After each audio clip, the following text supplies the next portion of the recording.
Che, gente, ¿escucharon del caso reciente de explotación laboral que ocurrió en Salta? Que también denunciaban incluso el trabajo infantil.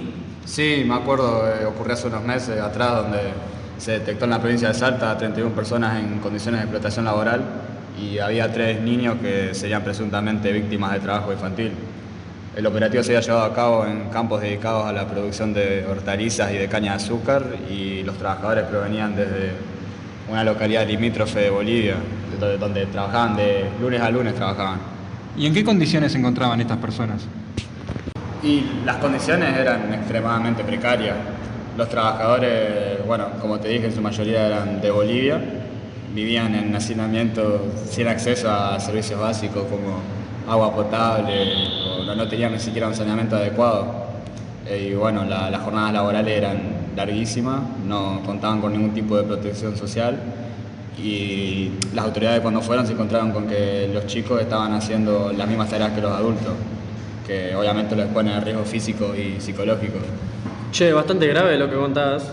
Parece tener indicios de trata de personas con fines de explotación laboral infantil, ¿o no? Ah, sí, recuerdo del caso ahora que, si no me equivoco, la FIP había presentado las denuncias correspondientes ante la justicia. Sí, el personal de la FIP presentó una denuncia ante la Fiscalía Federal de Orán y estaban fundando una denuncia para que se investigue al dueño del predio y el presunto explotador. Sí, eso cuando existía la FIP, ¿no? Tenemos que acordarnos que el Gobierno Nacional disolvió la FIP recientemente y anunció la creación de la Agencia de Recaudación y Control Aduanero, o simplemente ARCA. Sí, pero ese tema nos da para otro podcast entero. Sí, tenés razón. Y volviendo al tema de la denuncia, ¿qué condena podrían tener los responsables del campo y las personas que captaron a estos trabajadores desde el exterior? Bueno, mirá, acabo de buscar en Google y dice que la ley 26.842 nos dice que será reprimido con prisión de 4 a 8 años el que ofreciere, captare, trasladare, recibiere o acogiere personas con fines de explotación, ya sea dentro del territorio nacional como desde o hacia otros países, aunque mediare el consentimiento de la víctima.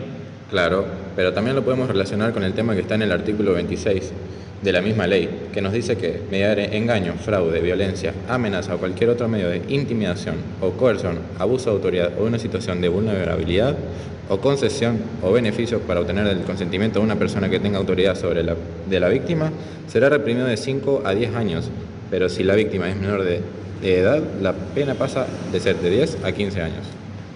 15 años hasta me parece poco por este tipo de delitos, ¿no?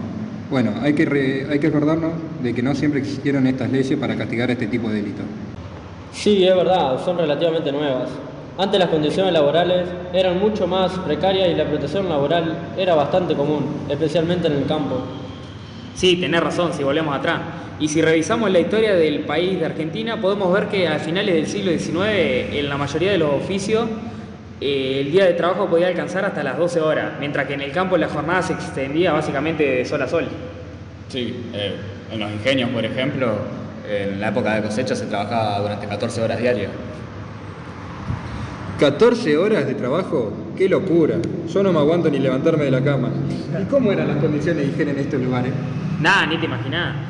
La fábrica y los talleres eran lugares muy peligrosos, con la maquinaria sin protección y alto nivel de contaminación. Los accidentes laborales eran muy frecuentes y los empleados quedaban impunes casi siempre. Y las enfermedades profesionales también eran comunes, ¿no? Sí, bastante. Muchas enfermedades estaban asociadas a determinados trabajos. Como por ejemplo, los mineros sufrían enfermedades pulmonares y los trabajadores textiles de enfermedades de la piel. Y recordemos que todo esto sin ningún tipo de protección social. Si te enfermabas o te accidentabas, te quedabas sin trabajo y sin ingresos. Y chau. Exacto. La idea de un seguro de salud o de una jubilación era impensable para la mayoría de los trabajadores. ¿Y qué hizo que las cosas empezaran a cambiar? Y la verdad que fueron muchos factores. Las luchas sindicales, los movimientos sociales y la presión internacional jugaron un papel fundamental. Hasta los trabajadores se organizaron para exigir mejoras en mejores condiciones y salarios justos. Che, igual no nos olvidemos del papel de los intelectuales y los pensadores que denunciaron estas injusticias y propusieron reformas. Claro, gracias a ellos fueron tomando conciencia de los derechos de los trabajadores y de los niños. Sí, si mal no recuerdo, a fines del siglo XIX y principios del siglo XX fue que arrancaron a surgir las primeras leyes que regulaban aspectos del trabajo como la jornada laboral y el trabajo infantil. Claro, entonces fue un proceso lento y gradual, como que tardó mucho tiempo en consolidarse un marco legal.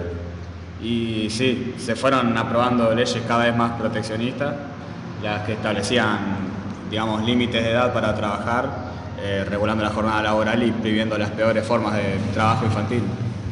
Pero como bien decíamos antes, aún queda mucho para hacer todavía.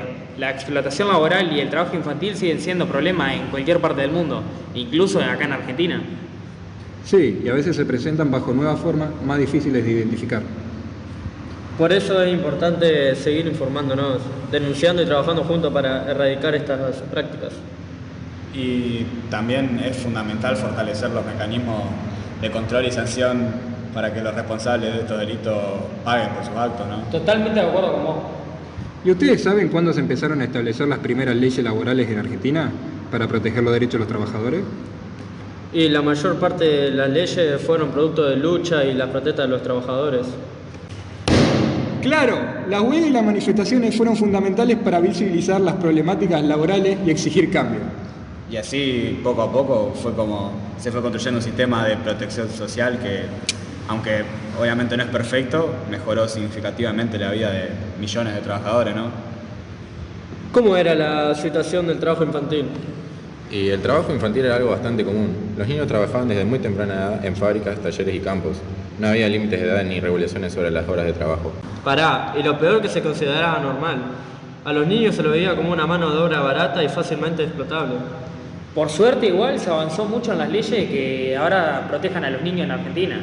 ¿Y cuáles eran las leyes relacionadas con esto del trabajo infantil? Y bueno, por ejemplo, tenemos la ley 26.390 de prohibición del trabajo infantil y protección del trabajo adolescente. ¿Podrías decirme qué establece, así medio resumido, esa ley? Y establece la prohibición absoluta de trabajo para personas menores de 16 años y regula las condiciones de trabajo para los adolescentes de entre 16 y 18 años. Hey, está bueno saber esto.